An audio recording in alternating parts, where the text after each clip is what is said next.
What's up guys, my name is Marc Steiner, and today I'm going to be doing a very different kind of review. Today we are reviewing a car, the Tesla Model Y. Let's get right into it.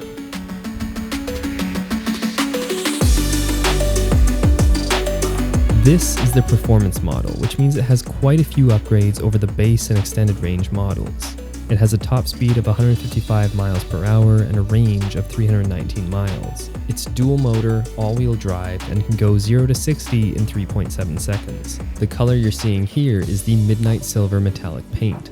The Performance Edition also comes with some other nice upgrades. These are the 21-inch Uber turbine wheels that come with performance brakes. It features a lowered suspension, aluminum alloy pedals, and a carbon fiber spoiler on the back.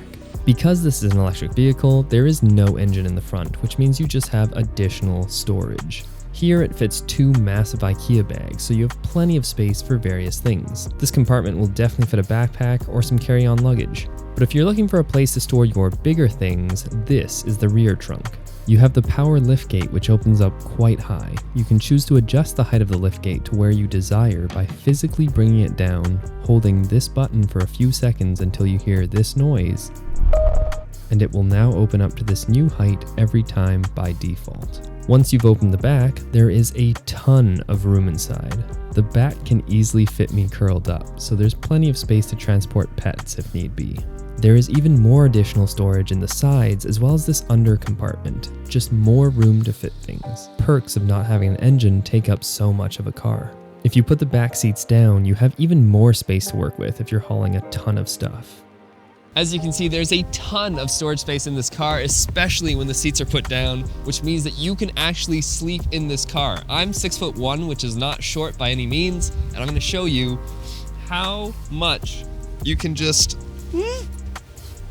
you can literally sleep in this car, and that's why people do it, because you can literally put a mattress down and sleep in your car and have tons of space to move around. There's so much room for activities. We love to see it. The car doors have the funky Tesla handles, which means that they sit flush with the vehicle and you have to press on the back of the handle, and then with the handle extended, you can pull open the door. The side mirrors are also power folding, auto dimming, and are heated to ensure that they don't jam or fog up in any condition. Moving on to the interior of the car. It is a 5-seater vehicle, and this is the upgraded black and white premium interior, and it looks clean. The white just looks so new and nice and chic. The seats are all comfortable and come equipped with seat warmers, which is especially nice when it's cold outside and you turn on campfire mode. The steering wheel is also heated. The front seats offer plenty of legroom and are power adjustable. There's a front storage compartment, cup holders, and a wireless charging pad, so you can just throw your phone on there and it will juice up while you're on your drive. No more needing to fiddle with a cable. The passenger side does have a glove compartment for additional storage. And of course, we have the massive glass roof, which is absolutely stunning. No need to worry about infrared or UV, you are protected against that with the tint, and it just leaves you with this beautiful panoramic view of the outside, especially if you're a passenger in the back row. Something that I wasn't able to get across while capturing it on video was just how nice and immersive the premium speaker experience was. It sounded so good, and I can totally see people just going into their Tesla to experience music. The center console is big, front and center, and definitely takes some adjusting to if you're coming from a traditional vehicle. I'm very used to seeing my gas and speed right in front of me as I'm driving, but now there's nothing there in front of you, and instead it's all on the side of that center console, so you have to keep glancing to your side to check your speed. The center console is how you do everything on the car, from adjusting air conditioning and heating, to navigation, to music and entertainment, to even opening up the passenger side glove compartment. This is the main input on the vehicle. There are a ton of fun things that you can do on it too, like drive on Mars. The driving experience of this car is pretty crazy, especially if you're coming from a traditional gas car. The cabin is super quiet because there's no hum of the engine. You honestly can't tell if the car is running or not when you first turn it on. You have 100% power available to you when you put your foot on the gas. No need to rev up and change gears.